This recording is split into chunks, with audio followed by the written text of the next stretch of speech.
Hello, hello. We're back. So we're back.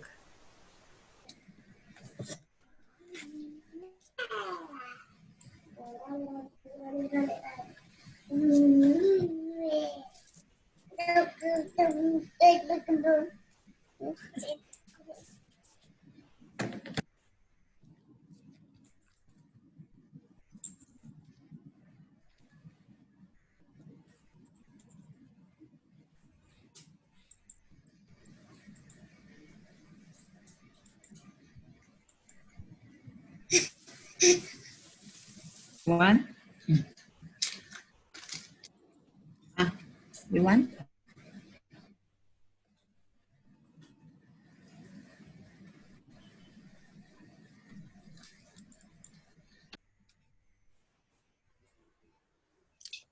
So, okay. Going forward, dito na tayo sa respiration rate. Pulse rate. The pulse.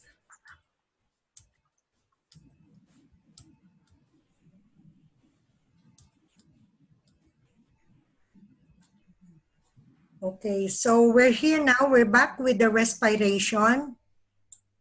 So the respiration rate, as we talked about it earlier, is the number of breaths a person takes per minute.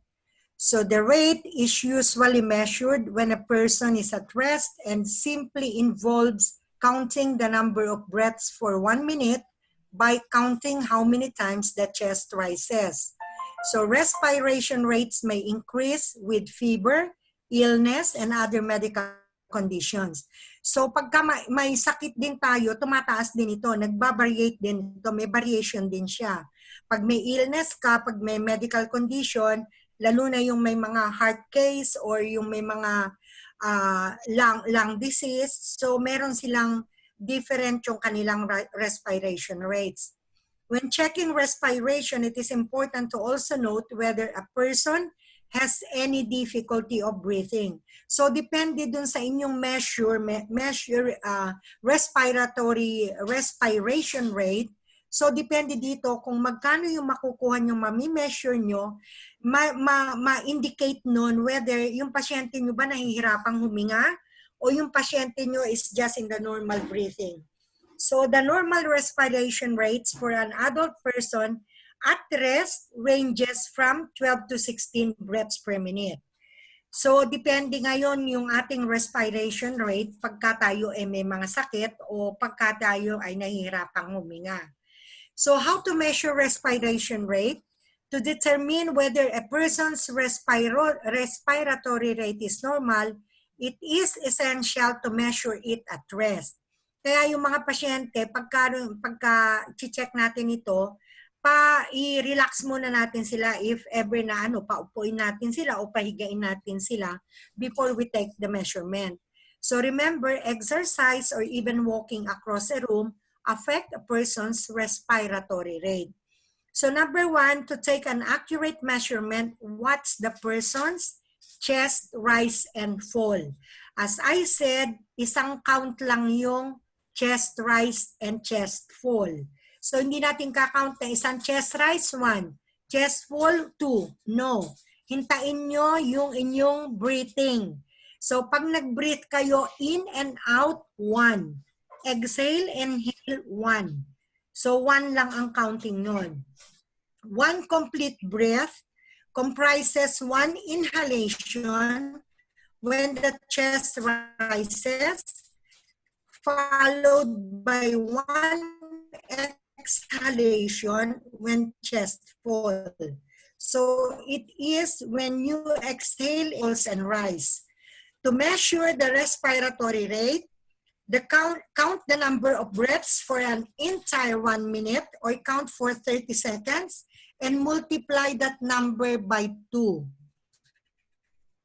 So, kung 30 minutes, balik tayo uli. Okay? So, kung halimbawa, kinount natin ng 10 into 2, so 20 yon.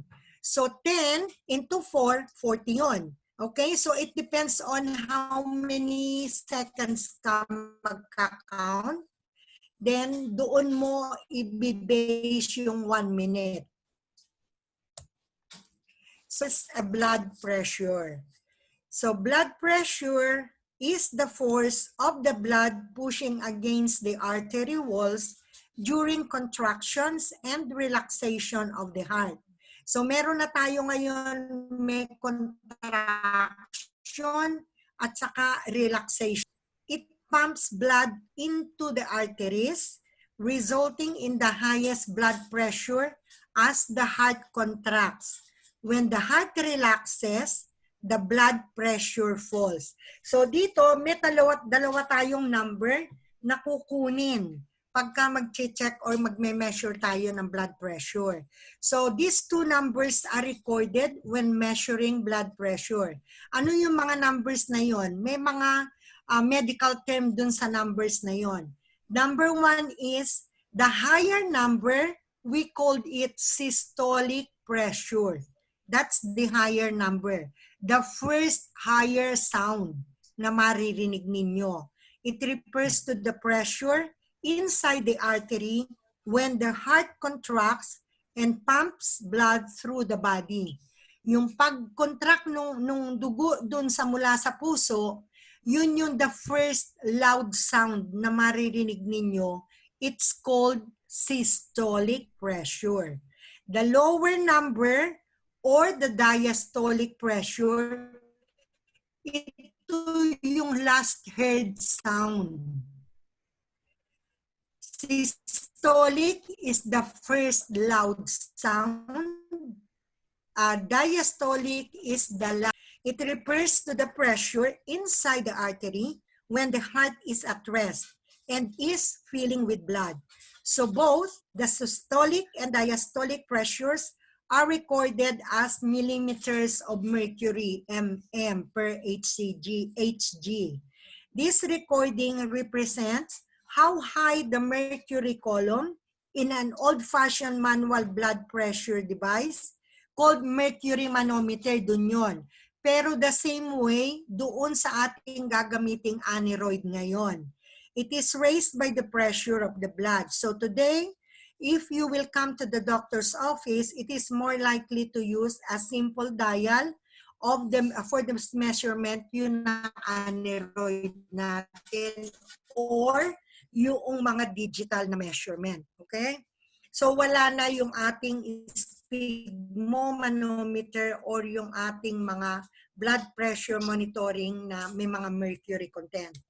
So blood pressure, the high blood pressure or hypertension. So it's a medical term again, hypertension.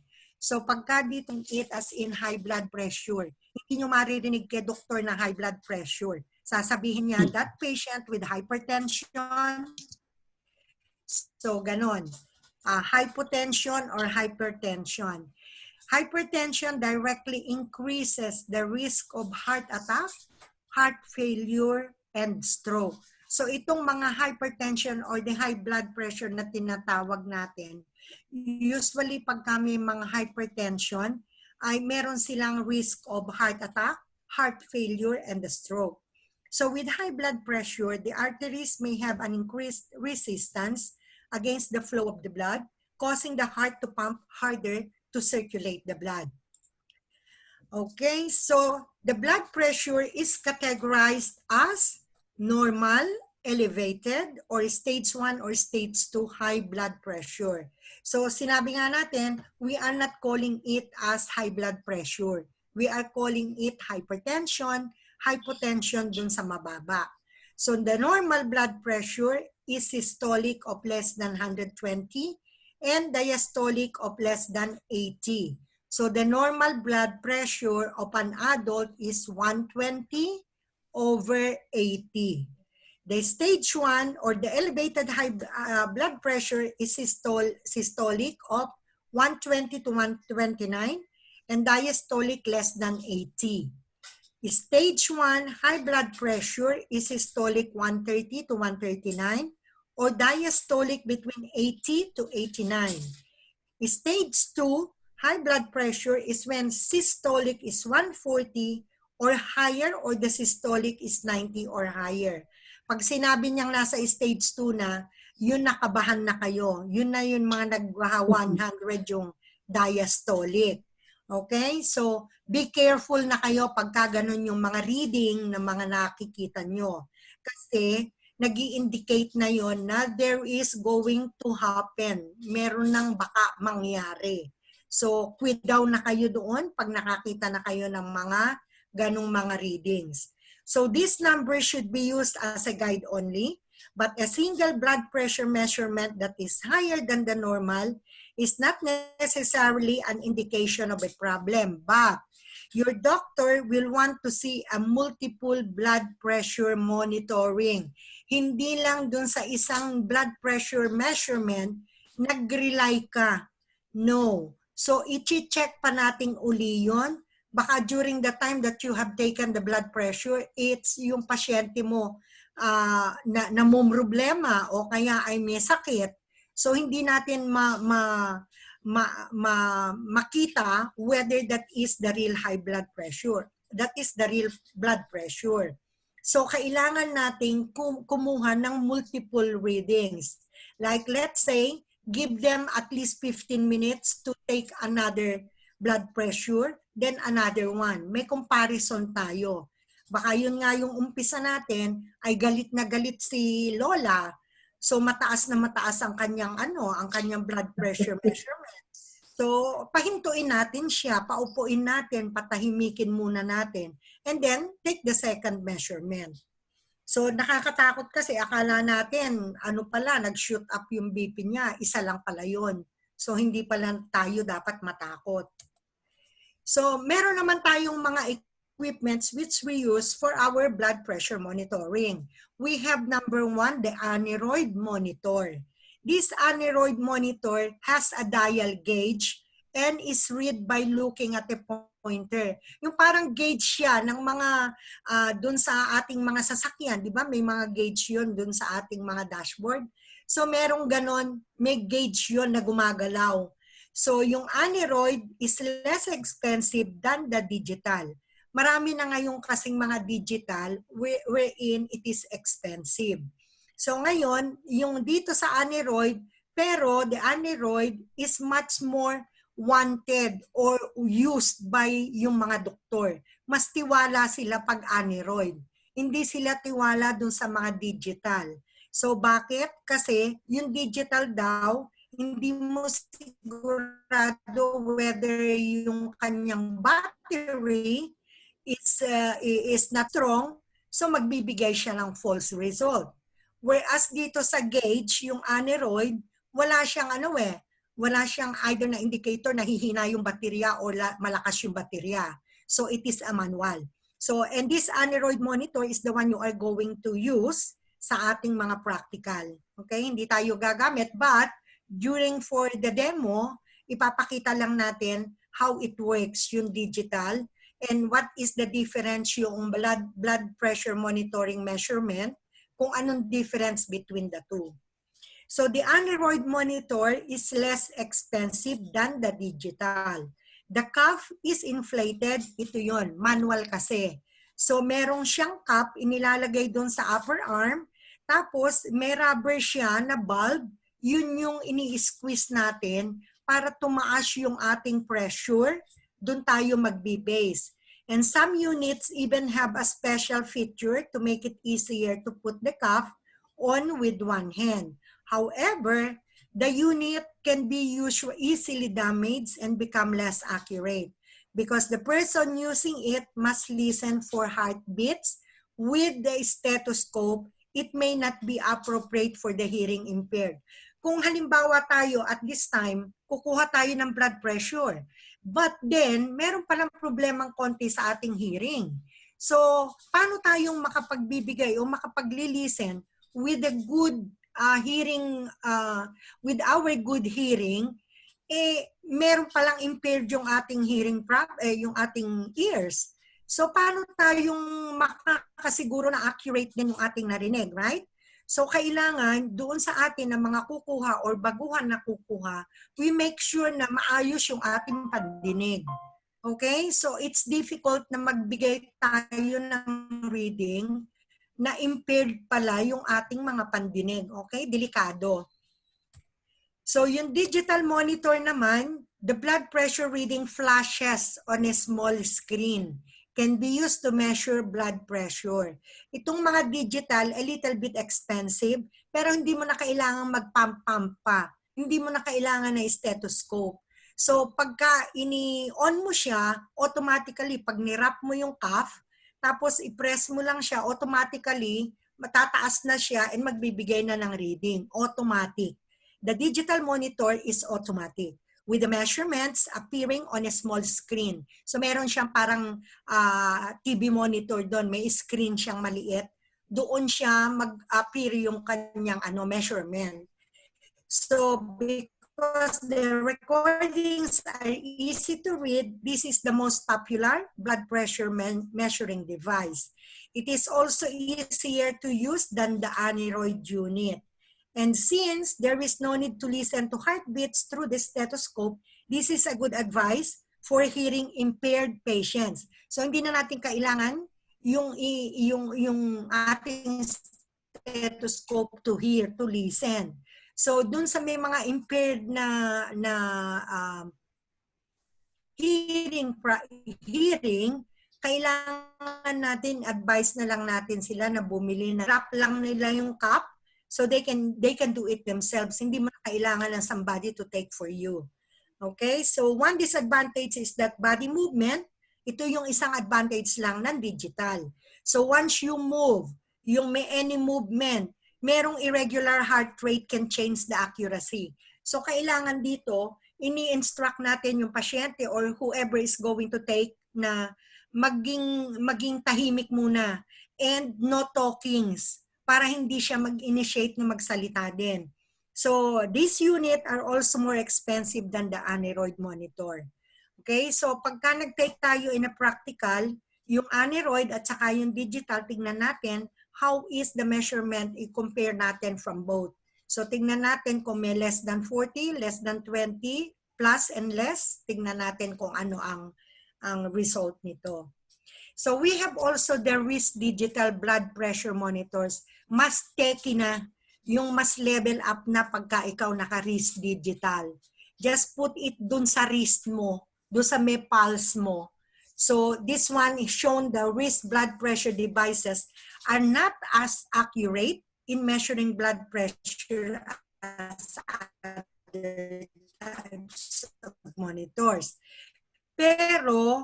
But they are more expensive than other monitors. Pero dun sa ating aneroid and this wrist digital are going to give us a good result. Yung measurement niya is to compare with each other. It's going to be not higher, not lower. So tingnan natin ang difference. So number 4 equipment here in the blood pressure monitoring is the stethoscope. So reading blood pressure by the use of stethoscope by auscultation. Kailangan dito yung hearing mo okay kasi makikinig ka. Hindi mo lang siya pababayaan like the digital one. So by auscultation is considered this the gold standard by the Heart, Lung, and Blood Institute. Kaya yung mga doktor, especially the cardiologist, yung mga doktor natin sa heart, sa lungs, they prepared to use yung ating aneroid with the stethoscope. So hindi nga sila believe dun sa mga digital kasi it doesn't give daw accurate result. So talagang believe sila dito. So kaya pagpunta kayo ng clinic with cardiologist, checking on cardiologist and the pulmonologist, ang gamit nila talaga is stethoscope. So to listen better with an accurate report. So, ang procedure natin dito, according to the American Heart Association, sa AHA, it recommends the following guidelines for blood pressure monitoring. So, what is the step? What are the steps to accurate blood pressure monitoring? So, number 1 is to choose the appropriate and right equipment. So, bakit nga sinabing kailangan meron tayong appropriate and right equipment? Kasi dapat may quality yung stethoscope natin. Yung hindi kasi, pag nakabili ka or you have that, hindi naman, kaya nga tinawag natin quality, pag bumili ka yung mumurahin, parang hindi accurate yung maririnig mo. Ganun lang yun. Pag walang quality, mahirap, quality is required. So secondly is an appropriately sized blood pressure cup. Ang blood pressure cup natin, hindi lahat para sa lahat. Hindi isa para lahat. Para sa lahat. So, different cups for different yung individual. Like yung kapasyal. Hindi natin pwedeng gamitin yung para sa akin, yung adult. Ilagay mo nga kaya doon sa newborn, anong mangyayari? Do you think it will provide you a good result? Wala, hindi nga siya pwedeng i-cup di ba? Makukontain lahat yung baby doon sa cup niya. So, meron tayong appropriate size blood pressure cup. Sa adult, merong ganong size. Yung mga obese, yung malalaki, merong malalaki. Yung mga extra, merong regular, yung normal. Merong pang pediatrics and para sa newborn. So, merong appropriate size of cup for every individual. So, meron din tayong blood pressure measurement instrument such as ito nga yung aneroid, digital automated device with a manual inflate mode. So ito yung number 1 is to choose the appropriate and the right equipment. Secondly, let's prepare the patient. So yung pagdating ng pasyente, kukunan mo ng blood pressure, hinihingal. Okay, so make sure the patient is relaxed. Paupuin mo muna, instruct them, si lolo, upo muna tayo 5 minuto to relax before the first reading. Kukunan natin ng blood pressure, hinihingal. So what do you expect in getting the measurement? Hindi rin siya accurate, di ba? So secondly, the patient should sit upright. Pag nakaupo yung pasyente, pasitin mo ng upright. Huwag siya nakayuko, huwag siya naka-slam. So, kailangan with their upper arm position on the level with their heart. Kailangan yun, yung kamay nila, pag nakalagay dun sa table, kailangan siya naka-level sa heart. Okay? And feet flat on the floor. Huwag siyang naka-dikwatro. Okay? So, kailangan flat din yun. So, hindi lang basta-basta tayo kumukuha ng blood pressure.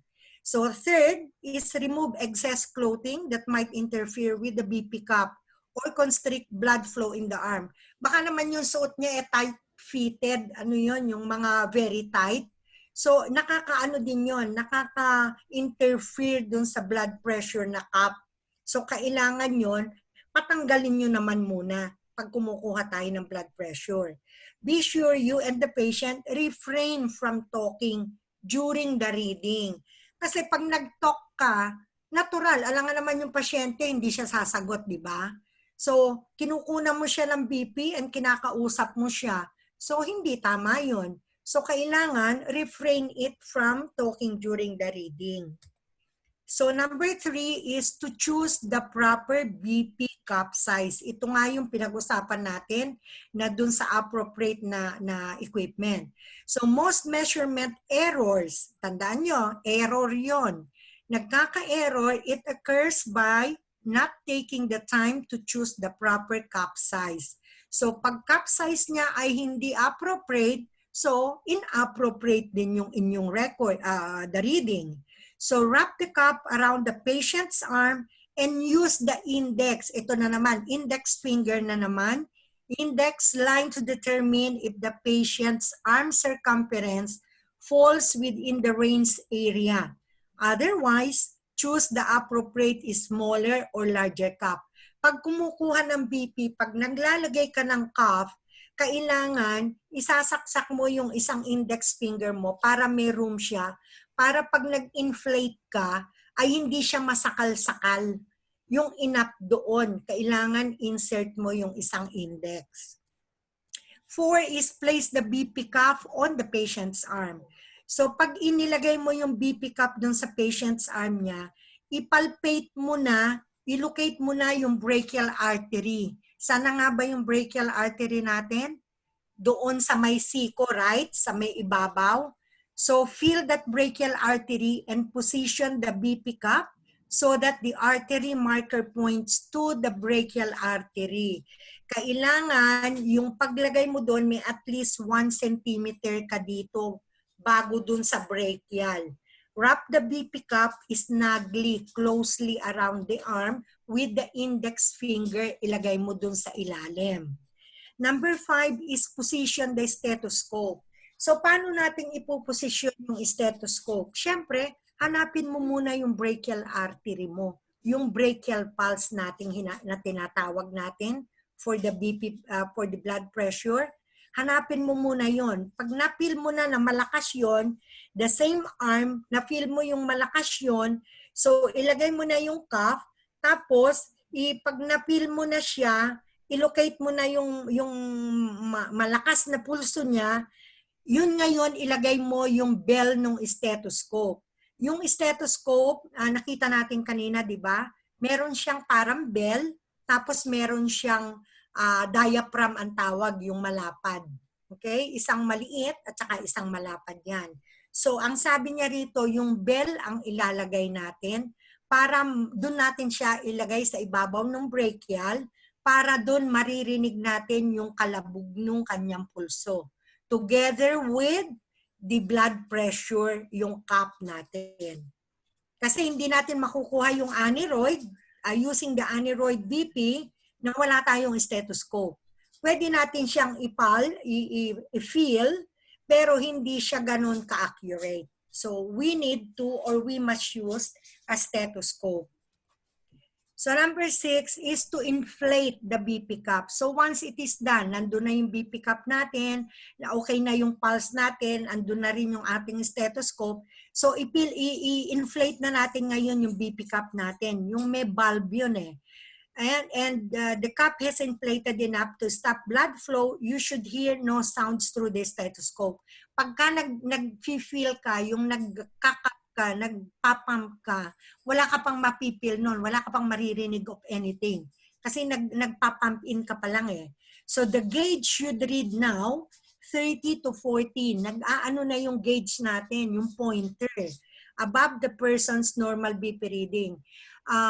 Number 1 pala, kailangan tanungin nyo yung pasyente when they sit for the blood pressure. Tanungin nyo, Lola or Mr. X, yung bang blood pressure nyo normal ba? Ganon. Yung at least meron kayong idea, may reference kayo. Tataasan nyo ba sa normal or mas mataas pa dun sa normal? So, meron na kayong gauge or yung basis na kailangan taasan nyo dun. Kasi ang maririnig nyo, yung wrong na first sound. So, kailangan tataas tayo. So, the gauge, sabi niya rito, yung 30 to 40 millimeters per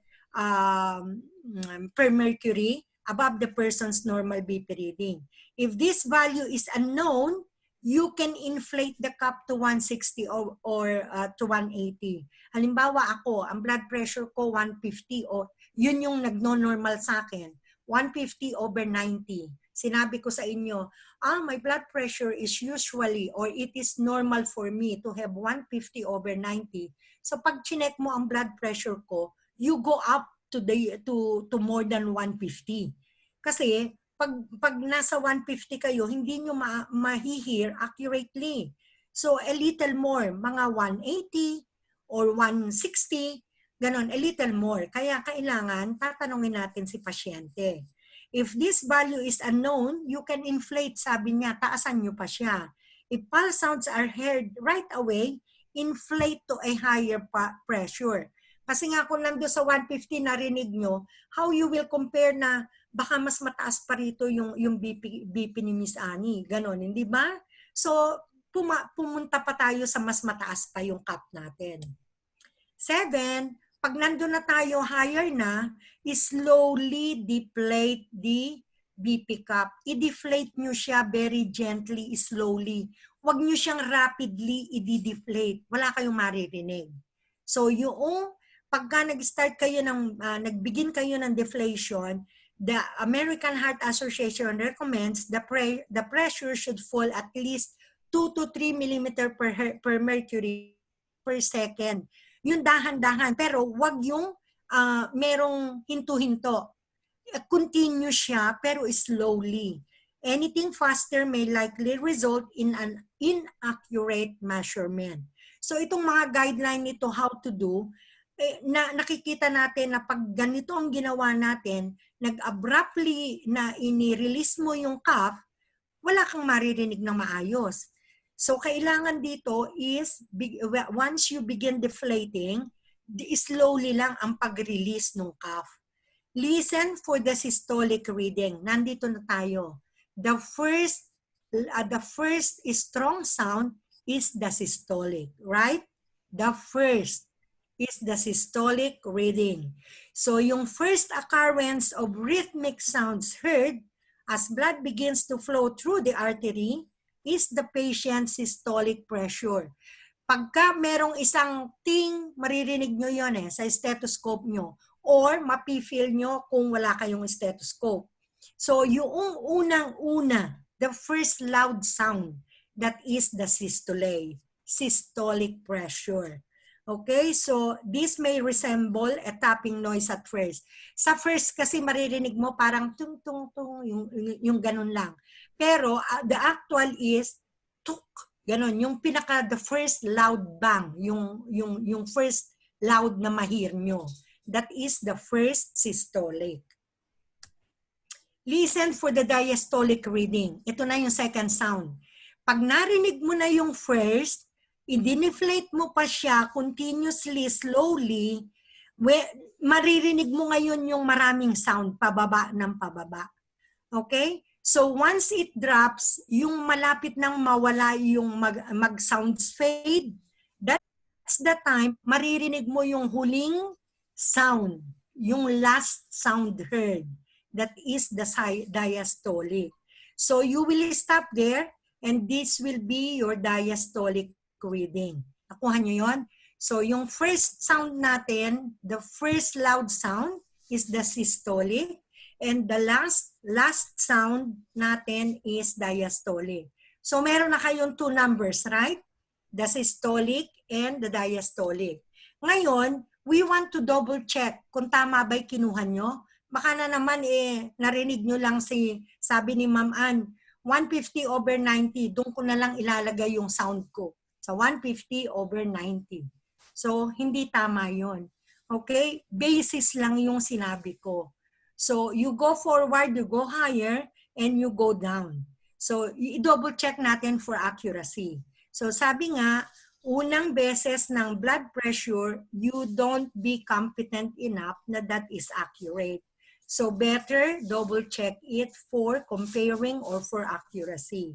And the American Heart Association recommends taking a reading with both arms and averaging the readings. Actually, yung mga cardiologists, they will ask you to check. Mas mahirap doon pag doon kayo napunta sa clinic niya.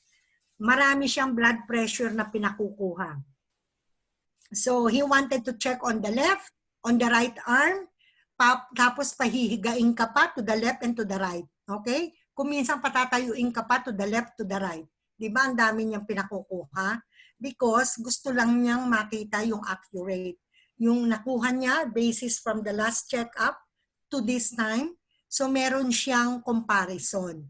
So dun sa cardiologist, ganun ang ginagawa nila.